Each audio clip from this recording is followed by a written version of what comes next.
Okay, तो आज जैसा कि आप लोगों को स्क्रीन पर दिखाई दे रहा होगा, बोर्ड पर लिखा हुआ कि इलेक्ट्रोकेमिस्ट्री वैद्युत रसायन आज हम लोग पढ़ने वाले हैं। ठीक है, ओके।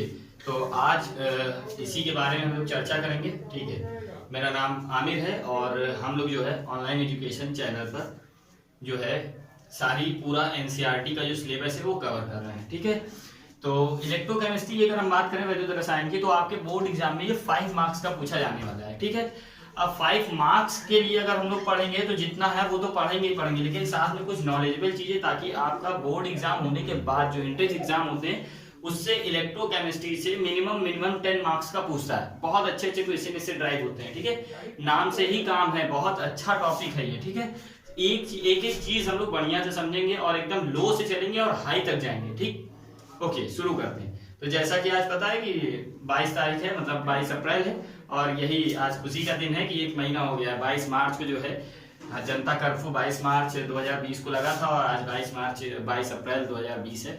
तो खुशी मनाते हुए आज हम लोग टॉपिक कौन सा पढ़ रहे हैं? वैद्युत रसायन। ठीक है, ओके, तो शुरू करते हैं कि वैद्युत रसायन होता क्या है। ठीक है, तो नाम से ही काम है, वैद्युत और रसायन। रसायन का मतलब रासायनिक ऊर्जा और वैद्युत का मतलब वैद्युत ऊर्जा।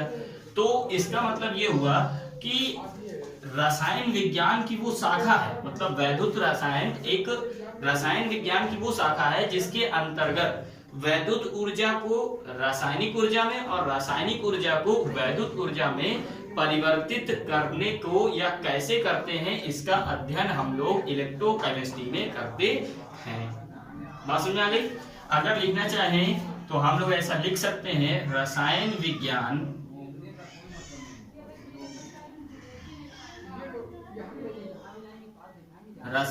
विज्ञान की वह शाखा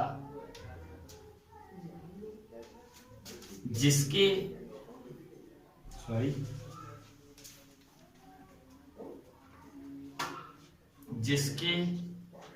अंतर्गत रसायन विज्ञान की वह शाखा जिसके अंतर्गत विद्युत ऊर्जा को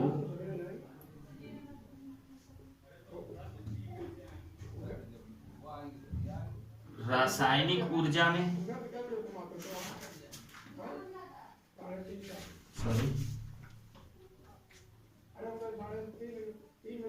में तथा रासायनिक ऊर्जा को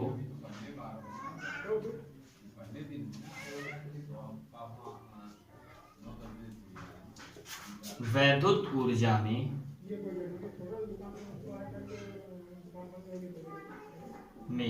परिवर्तित किया जाता है।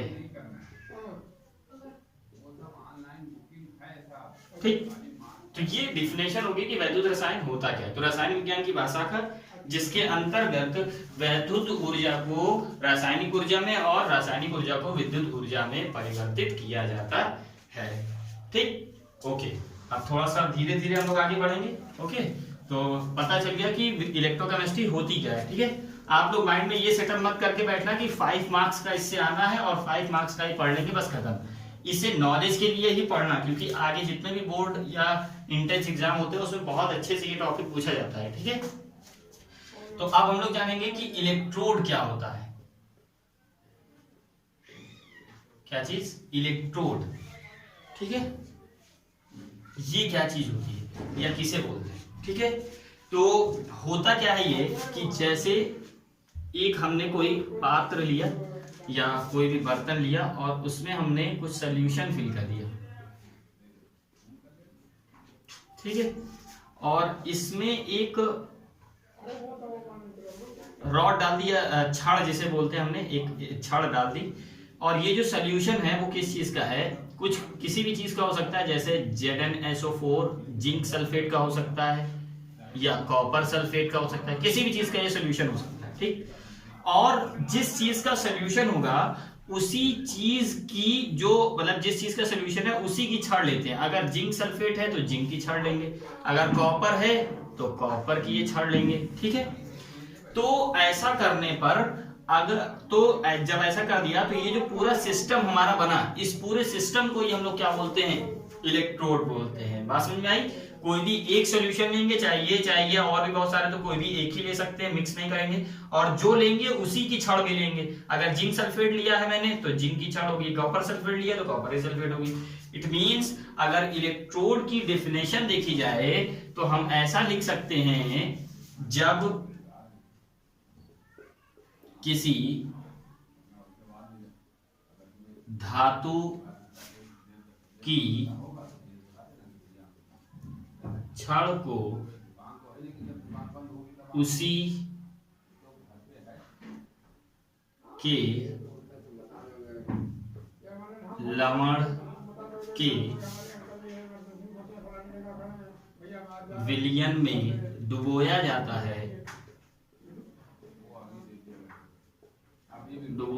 है तो इसे ही इलेक्ट्रोड कहते हैं। ठीक है, तो इसे इलेक्ट्रोड कहते हैं। या बहुत और अच्छा लिखना चाहते हैं तो ऐसा लिख सकते हैं, तो इस निकाय को ही, तो बने डुबोया जाता है, तो बने इस निकाय को ही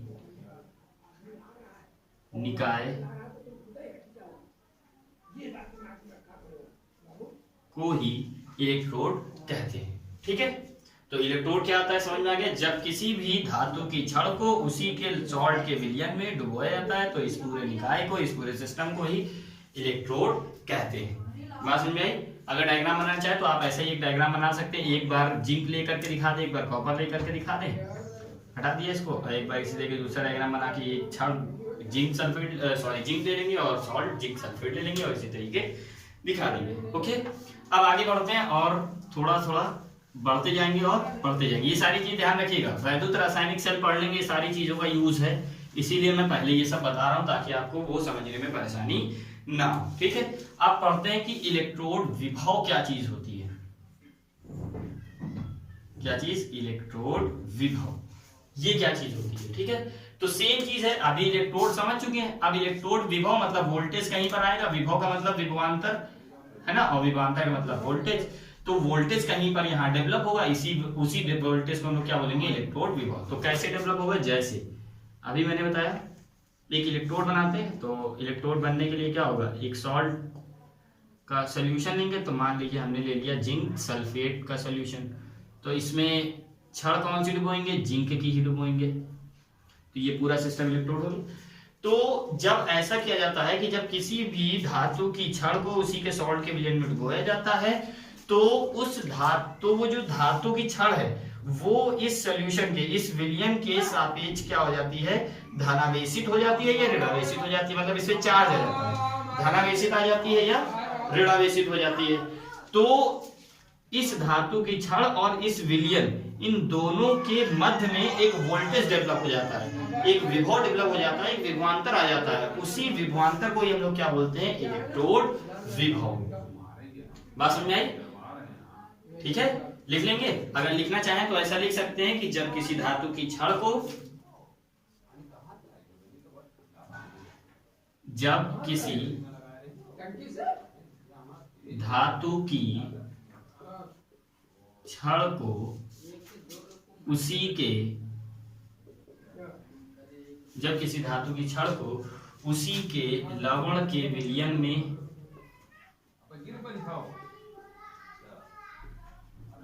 में डुबोया जाता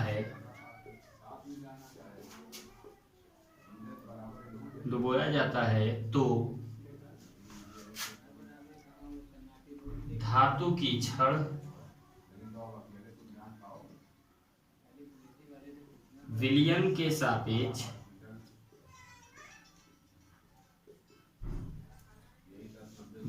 सापेक्ष धनावेशित या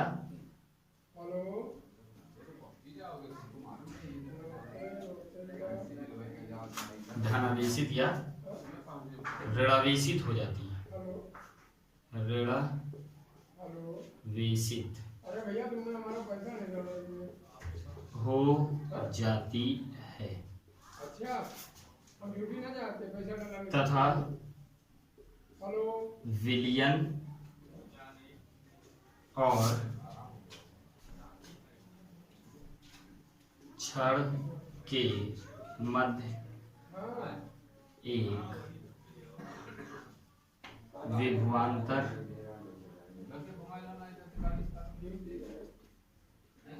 उत्पन्न हो जाता है, जिसे इलेक्ट्रोड विभव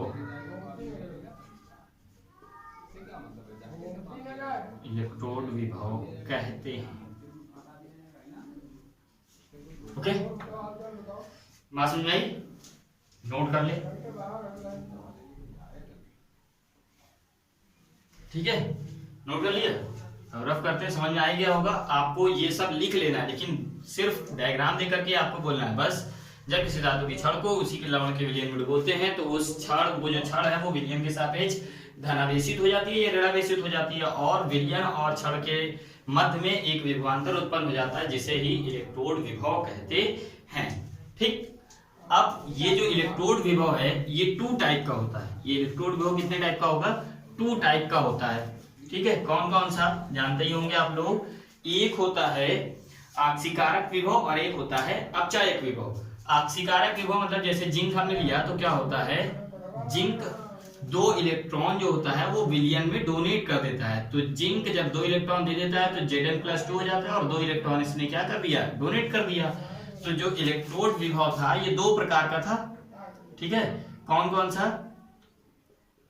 एक था तुम्हारा कौन सा, आक्सीकारक विभव। एक कौन सा होता है, आक्सीकारक विभव। क्या होता है, आक्सीकारक विभव। और दूसरा अपचायक विभव।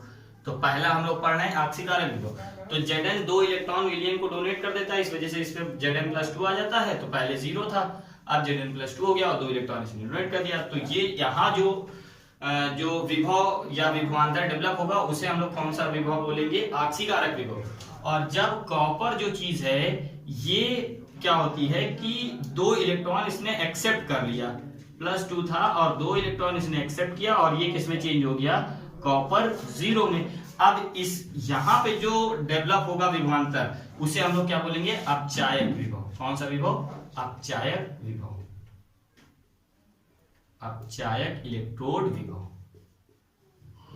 ठीक, समझ में आ गया होगा। मतलब जहां पर आक्सीकरण हो रहा है वो आक्सीकारक विभव, जहां पे अपचयन हो रहा है वहां पे अपचायक विभव। आक्सीकरण इट मींस धनात्मक साइन का घटना, बढ़ना। तो यहाँ देखिए +0 से +2 तो बढ़ रहा है तो आक्सीकरण हो रहा है तो आक्सीकारक विभव। और जहां पे कॉपर +2 से 0 पे जा रहा है, प्लस साइन घट रहा है तो अपचयन हो रहा है। तो इस वजह से यहाँ पे जो विभव उत्पन्न होगा वो अपचायक विभव होगा। ठीक, अब समझते हैं, थोड़ा सा और आगे बढ़ते हैं। समझ में आ रहा है, बढ़िया लग रहा है? ठीक है, ऐसे ही पढ़ेंगे और धीरे धीरे हम लोग सब कुछ पढ़ डालेंगे। ठीक, उसके बाद जो है आप पढ़ेंगे मानक इलेक्ट्रोड विभव। मानक इलेक्ट्रोड विभव, इसे मैं लिखूंगा नहीं, बस बताऊंगा और आप लोग लिख लीजिएगा। ठीक है, होता क्या है ये समझते पहले। तो मानक, मानक का मतलब कोई चीज मान ली जाए। ठीक है, माना जैसे, ठीक है, तो कोई चीज मान ली जाए ना, मानक का मतलब कोई चीज मान ली जाए। इलेक्ट्रोड विभव तो अभी हम लोगों ने पढ़ा ही है। ठीक है, तो इलेक्ट्रोड विभव की डिफिनेशन अभी हम लोगों ने क्या लिखी कि जब किसी भी धातु की छड़ को, जैसे ऐसा था, किसी भी धातु की छड़ को उसी के लवण के विलयन में डुबो देते हैं। तो जैसे ये क्या था, कॉपर सल्फेट का सोल्यूशन हमने ले लिया, तो ये जो है ये कॉपर की छड़ होगी।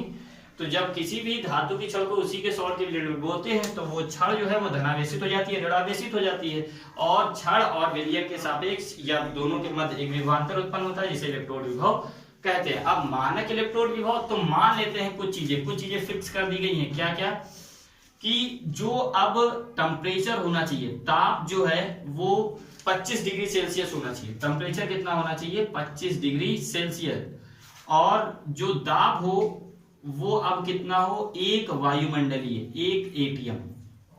ठीक, और जो सांद्रता हो, क्या हो, सांद्रता वो होनी चाहिए 1 मोल पर लीटर। सांद्रता क्या होनी चाहिए, 1 मोल पर लीटर। इसका क्या मतलब है? इसका अब ये मतलब है, अब जब हम लोगों से मानक इलेक्ट्रोड विभव पूछेगा तो हम लोग ऐसे बताएंगे कि जब किसी भी धातु की छड़ को 25 डिग्री सेल्सियस ताप, 1 वायुमंडलीय दाब और 1 मोल पर लीटर के, सॉरी इसको लास्ट में बोलेंगे, ये दोनों चीजें पहले क्या बोलेंगे? जब किसी भी धातु की छड़ को 25 डिग्री सेल्सियस ताप, 1 वायुमंडलीय दाब पर उसी के लवण के विलयन में जिस विलयन की सांद्रता 1 मोल पर लीटर हो डुबोया जाता है, तो छड़ धनावेशित या ऋणावेशित हो जाती है और दोनों के मध्य मतलब छड़ और विलयन के मध्य जो विभवांतर उत्पन्न होता है उसे ही मानक इलेक्ट्रोड विभव कहते हैं। इसका मतलब इलेक्ट्रोड विभव की डेफिनेशन लिखनी है, बस आगे इतना बता देंगे कि ये सारा काम कब करेंगे? 25 डिग्री सेल्सियस ताप, 1 atm दाब और सांद्रता 1 मोल पर लीटर होगी। ठीक है, दोबारा रिपीट करता हूं, आप लोग अच्छे से लिख देना। ठीक है, क्या? जब किसी भी धातु की छड़ को उसी के लवण के विलयन में 25 डिग्री सेल्सियस ताप पर, 1 वायुमंडलीय दाब पर 1 मोल सांद्रता वाले लवण के विलयन में डुबोते हैं, तो विलयन के सापेक्ष छड़ धनावेशित या ऋणावेशित हो जाती है। छड़ और विलयन के बीच में जो विभवांतर उत्पन्न होता है उसे ही मानक इलेक्ट्रोड विभव कहते हैं। ठीक, इलेक्ट्रोड विभव और मानक इलेक्ट्रोड विभव में इतना ही फर्क होता है। इलेक्ट्रोड विभव में ये चीजें हम नहीं मानते, केवल डायरेक्ट इलेक्ट्रोड विभव बता देते हैं क्या होता है। मानक इलेक्ट्रोड में हम ये भी बता देते हैं कि टेम्परेचर कितना होना चाहिए, प्रेशर कितना होना चाहिए और कंसंट्रेशन कितनी होनी चाहिए। ठीक, समझ में आ गया होगा, लिख लिया होगा। ठीक है, अब आगे बढ़ते हैं। अब ये जो विभव होता है मानक इलेक्ट्रोड विभव, जब इलेक्ट्रोड विभव दो टाइप का था, उसी तरीके मानक इलेक्ट्रोड विभव भी 2 टाइप का, एक आक्सीकारक विभव और एक अपचायक विभव।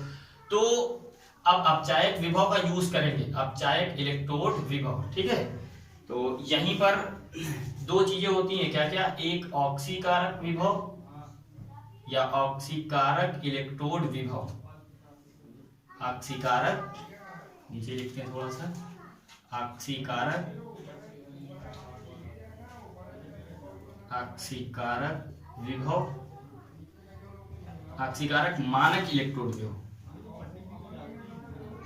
मानक इलेक्ट्रोड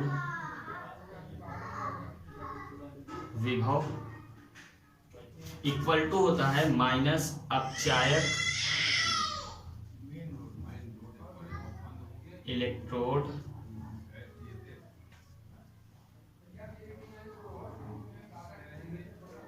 मानक विभव।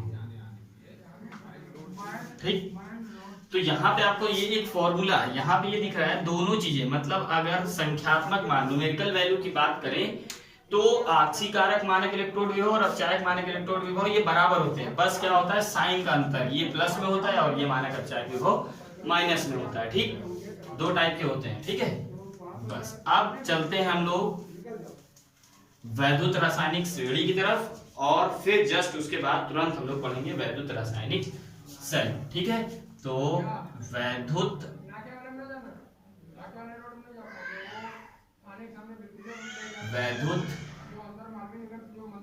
रासायनिक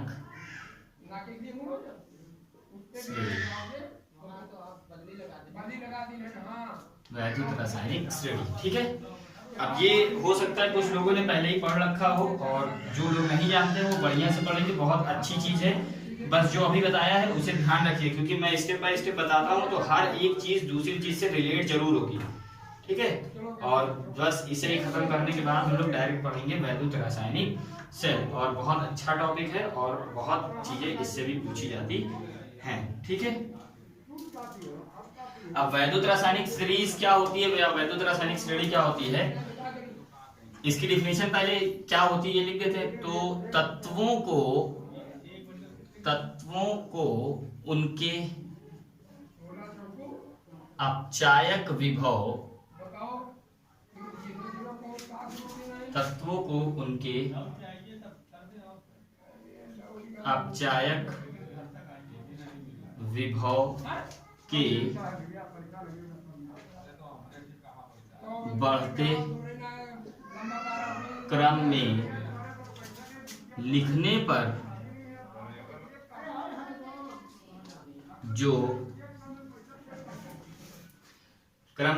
पर जो श्रेणी प्राप्त होती है जो श्रेणी प्राप्त होती है उसे वैद्युत रासायनिक श्रेणी कहते हैं। वैद्युत रासायनिक श्रेणी कहते हैं। ठीक, नोट कर लीजिए आप लोग भी।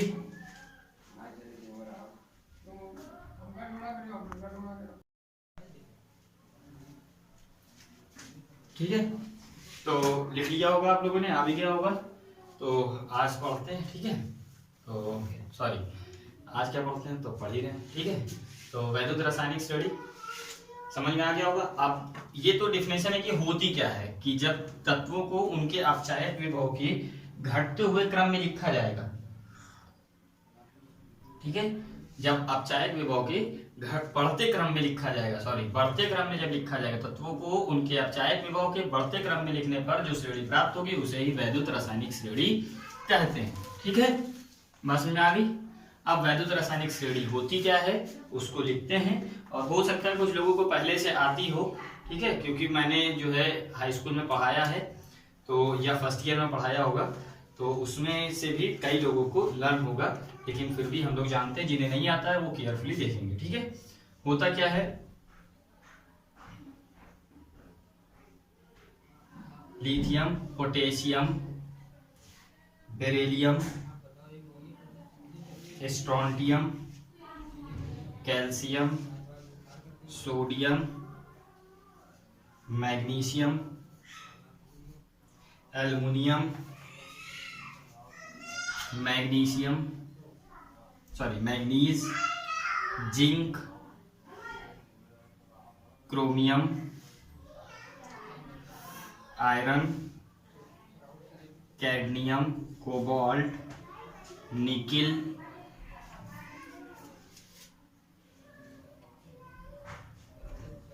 Tin, lead, hydrogen, copper, mercury, AG मतलब सिल्वर, एयू और पीटी। ठीक है, ये होता है वैद्युत रासायनिक श्रेणी। ठीक है, अब मैंने ब्लैक मतलब व्हाइट बोर्ड छोटा थोड़ा, इस वजह से पार्ट वाइज लिखा है। आप लोग क्या करेंगे, ये लाइन फिर एल्युमिनियम के नीचे ही आएगा, मतलब मैग्नीशियम जो है एल्युमिनियम के नीचे लिखा जाएगा, फिर ये पूरा चलेगा, फिर इसके नीचे ये आएगा, मतलब पूरी एक ही सीरीज है। ठीक है, और इसके बाद ये। ठीक है, बात समझ आ गई। सब कुछ एक ही सीरीज में एकदम ऐसे लिखिएगा आप लोग कॉपी में। ठीक है, अब लर्न करने का क्या तरीका है और क्या क्या चीजें इसमें है वो जानेंगे, और क्या क्या यूज है। पहली चीज तो हमने बता दी कि इस सीरीज में जैसे भी ऊपर से आप नीचे बढ़ते जाएंगे, मतलब ऊपर से नीचे जैसे जैसे आएंगे तो अपचायक विभव क्या होता है, बढ़ता है। ठीक है, अभी बहुत सारी खासियत इस वैद्युत रासायनिक श्रेणी की हम लोग पढ़ेंगे। ठीक है, बात समझ में आ गई ना। ये पूरी सीरीज एक है, तीन नहीं है। इसी के नीचे जब ये पूरा खत्म तो ये इसके नीचे, फिर इसके नीचे ये पूरा, तो एक ही सीरीज है। ठीक है, लर्न करने का तरीका वही है। इसको क्या लिखते हैं, लीक बे सर का नाम, सॉरी नाम अल मन जन कर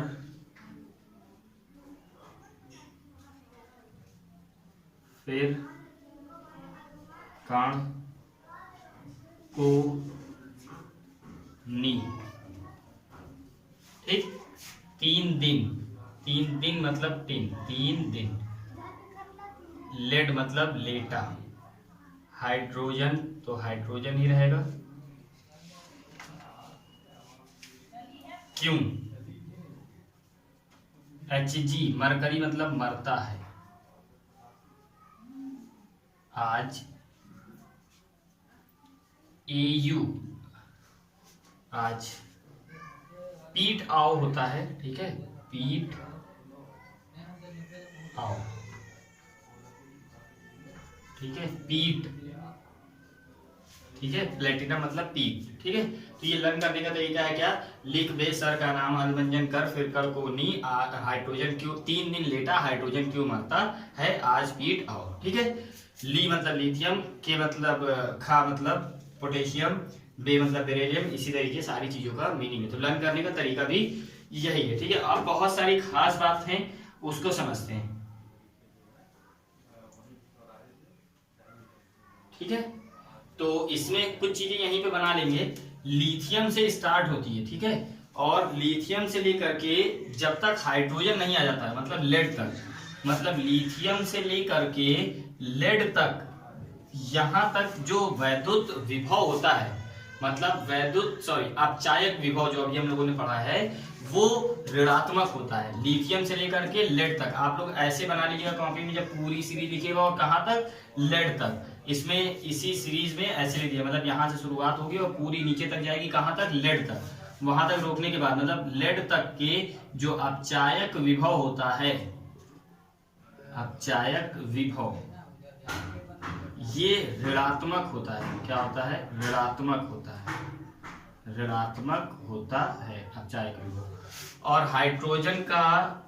हाइड्रोजन से इधर लेकर के पूरा क्या होता है, धनात्मक, यहां से यहां तक क्या होता है, धनात्मक विभव। और भी बहुत सारी खास बात है वैद्युत रासायनिक श्रेणी की, वो एक एक करके हम लोग पढ़ेंगे, ठीक है, और फिर टॉपिक को क्लोज करेंगे,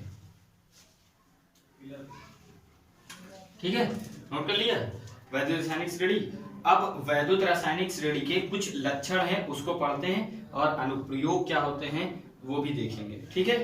तो वैद्युत रासायनिक श्रेणी की कुछ लक्षण है, मतलब खास बात है क्या क्या, वो पढ़ते हैं, और फिर हम लोग डायरेक्टली कहां पर पहुंच जाएंगे, वैद्युत रासायनिक सेल पर, और बहुत अच्छा टॉपिक उसको पढ़ेंगे। घर में जो सेल यूज होता है वो वर्क कैसे करता है, बना कैसे, बहुत अच्छी अच्छी बातें वैद्युत रासायनिक श्रेणी में हम लोग वैद्युत रासायनिक सेल में पढ़ेंगे। तो वैद्युत रासायनिक श्रेणी की या वैद्युत रासायनिक श्रेणी के लक्षण, ठीक है। तो पहला लक्षण क्या है, वैद्युत रासायनिक श्रेणी में ऊपर से नीचे आने पर आक्सीकारक क्षमता बढ़ती है तथा अपचायक क्षमता घटती है, ठीक है। पहली चीज क्या है कि वैद्युत रासायनिक श्रेणी में ऊपर से नीचे, आप लोग लिखेंगे, मैं बोल रहा हूं, वैद्युत रासायनिक श्रेणी में ऊपर से नीचे आने पर, मतलब ऊपर से नीचे आने पर आक्सीकारक क्षमता क्या होता है, आक्सीकारक क्षमता, ये क्या होती है, बढ़ती है, आक्सीकारक क्षमता बढ़ती है, ठीक।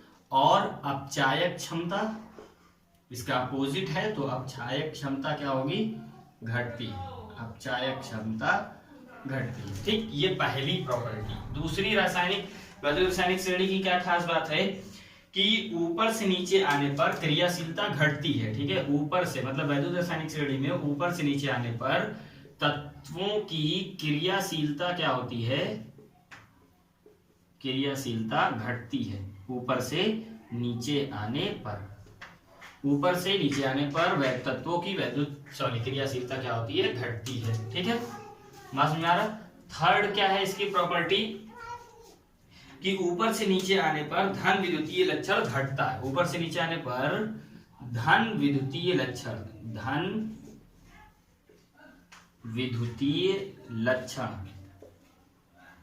क्या होता है, घटता है। ये थोड़ी चीजें हैं जो आपको हल्का सा लर्न करनी है, इससे डायरेक्टली क्वेश्चन पुटअप होता है और आपको डायरेक्टली आंसर देना होता है, ठीक है। बात समझ आ गई। ये कुछ लक्षण थे, और भी कुछ लक्षण है जो मेन नहीं है, बस जितने मेन थे वो हमने बता दिए, ठीक है। ओके, तो अब देखेंगे इसके अनुप्रयोग, मतलब वैद्युत रासायनिक श्रेणी जो है इसका अनुप्रयोग मतलब उपयोग कहां कहां पर करते हैं, ठीक है। पहली इसका अनुप्रयोग, जैसे वैद्युत रासायनिक श्रेणी का अनुप्रयोग, हेडिंग डाल लें,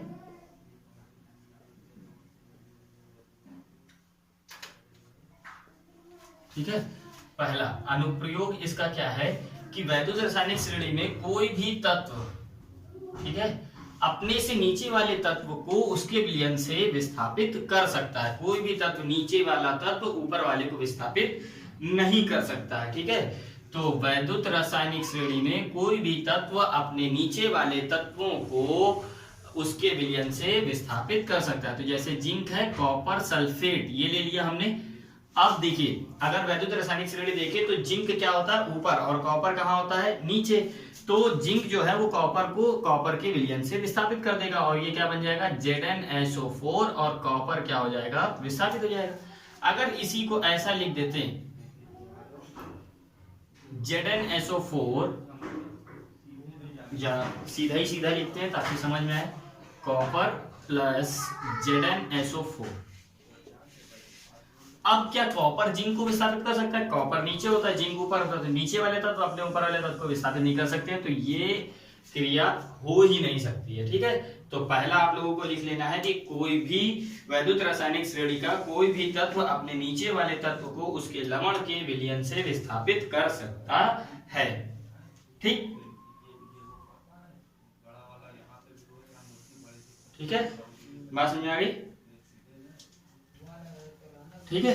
दूसरी भी यही चीज है, बस थोड़ा सा मॉडिफिकेशन फॉर्म है इसका। दूसरा क्या है कि वैद्युत रासायनिक श्रेणी में जितने भी तत्व, जैसे जिंक, ये जितने भी तत्व हाइड्रोजन से ऊपर हैं वो उनके सॉल्ट के विलयन से या उनके अम्ल विलयन से उसको विस्थापित कर सकता है। वो वही बात चीज बता रहे हैं। तो दूसरे पॉइंट में आपको थोड़ा मॉडिफिकेशन रूप लिखना है कि कोई भी तत्व जो वैद्युत रासायनिक श्रेणी में हाइड्रोजन से ऊपर है, अम्लीय विलयन से हाइड्रोजन को विस्थापित कर सकता है। तो ये क्या बन जाएगा, ZnSO4, और हाइड्रोजन गैस यहाँ से मुक्त हो जाएगी, ठीक है। एक दो एग्जाम्पल अगर हम लोग और देखें, जैसे कॉपर जो है ये भी हाइड्रोजन से ऊपर होता है, तो HCl की बात करें, ये भी अम्ल है, तो यहाँ से हाइड्रोजन को विस्थापित करेगा और क्या बन जाएगा, CuCl2 plus hydrogen gas dispose हो जाएगी, यहाँ पर 2 लग जाएगा, विस्थापित हो जाएगी, ठीक है।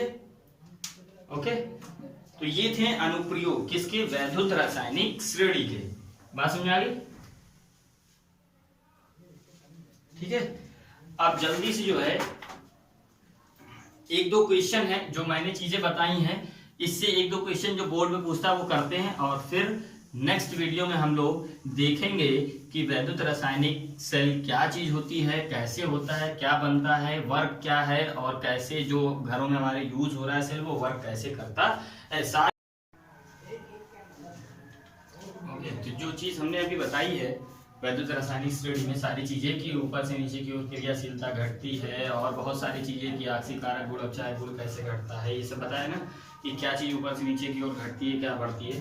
तो उसी से रिलेटेड बहुत सारे क्वेश्चन आपकी बुक में दे रखे हैं, वो आप सॉल्व करिएगा, और जो नहीं आएगा वो कमेंट में बताइएगा। उससे रिलेटेड एक दो क्वेश्चन मैं कराता हूँ, और बहुत सारे क्वेश्चन हैं जो अभी मैं ढूंढ नहीं पाया हूँ, तो अगली नेक्स्ट वीडियो में बहुत सारे क्वेश्चन मैं आपको कराऊंगा, और फिर वैद्युत रासायनिक श्रेणी हम लोग तुरंत पढ़ेंगे, ठीक है। और अभी एक दो क्वेश्चन करते हैं, जैसा कि एक क्वेश्चन दे रखा है, 4 एलिमेंट हैं A, B, C और D, ठीक है, और इनके दे रखे हैं मानक अपचायक विभव। क्या दे रखी है, मानक अपचायक विभव, ठीक। क्या क्या दे रखा है, इनका दे रखा है -3.1 इलेक्ट्रॉन वोल्ट, और इसका दे रखा है -1.5 इलेक्ट्रॉन वोल्ट, इसका दे रखा है 1 वोल्ट, या इलेक्ट्रॉन वोल्ट या वोल्ट ही कर लेते हैं डायरेक्ट, ठीक है, और इसका दे रखा है 0.8 वोल्ट, ठीक। अब कह रहे हैं कि इसको क्रियाशीलता के घटते क्रम में लगाइए, क्रियाशीलता के घटते क्रम में, ठीक है, क्रियाशीलता के घटते क्रम में मुझे इन चारों एलिमेंट्स को लगाने, A, B, C, D को, ठीक है। तो बहुत सारे ऐसे क्वेश्चन आपके पास आएंगे और बुक में भी मिलेंगे, उसे आप सॉल्व करेंगे। बोर्ड इस तरह के क्वेश्चन बहुत पूछता है, और जो एंट्रेंस एग्जाम होते हैं उनमें ये क्वेश्चन बहुत ज्यादा पूछते हैं। तो अब हमें ध्यान है, अभी हमने बताया है कि वैद्युत रासायनिक श्रेणी में तत्वों को मानक अपचायक विभव के बढ़ते क्रम में रखा गया है। इसका मतलब जब वैद्युत रासायनिक सीरीज में ऊपर से नीचे की ओर आप आएंगे तो मानक इलेक्ट्रोड या अपचायक विभव, मानक अपचायक विभव जो होगा वो क्या होगा, बढ़ेगा नीचे की ओर, क्या होगा, बढ़ेगा या बढ़ता है, ठीक। और क्रियाशीलता ऊपर से नीचे की ओर क्या होती है, क्रियाशीलता जो है वो क्या होती है, घटती है, ऊपर से नीचे की ओर घटती है। तो अब हमको किस क्रम में लगाना है, घटते क्रम में। तो घटते क्रम का मतलब सबसे पहले सबसे ज्यादा क्रियाशीलता वाले तत्व को, फिर उससे कम, फिर उससे कम, फिर उससे कम। तो अब पहले ये हम जाने कि सबसे कम क्रियाशीलता किसकी होगी। तो यहाँ दिखाई दे रहा है, ये हमको मानक अपचायक विभव दे रखा है और कह रहे मानक अपचायक विभव ऊपर से नीचे की ओर क्या होता है, बढ़ता है, जबकि क्रियाशीलता नीचे की ओर घटती है। तो जिसका सबसे ज्यादा मानक इलेक्ट्रोड विभव होगा वो सबसे कम क्रियाशील होगा। तो हमको सबसे ज्यादा क्रियाशीलता वाले को सबसे पहले लिखना है। तो सबसे ज्यादा क्रियाशीलता किसकी होगी, जिसका मानक इलेक्ट्रोड विभव सबसे कम होगा। तो इन चारों में सबसे कम किसका है, ए का। तो सबसे पहला ए, इसकी क्रियाशीलता क्या होगी, सबसे ज्यादा होगी। फिर इससे कम बी, बी की क्रियाशीलता, फिर उससे कम दिखाई दे रहा होगा डी, उससे कम सी। ठीक, ये क्या है, क्रियाशीलता का घटता क्रम। ठीक है, इसी तरीके के बहुत सारे क्वेश्चन हैं जो आपको करने को देख सकते हैं। जैसे अब इसी में बोल देता मुझे कि आक्सीकारक क्षमता का घटता क्रम लगाइए। किसका क्रम, आक्सीकारक क्षमता का घटता क्रम। तो ये आक्सीकारक क्षमता का घटता क्रम अगर लगाना हो तो ऊपर से नीचे की ओर आक्सीकारक क्षमता क्या होती है, बढ़ती है।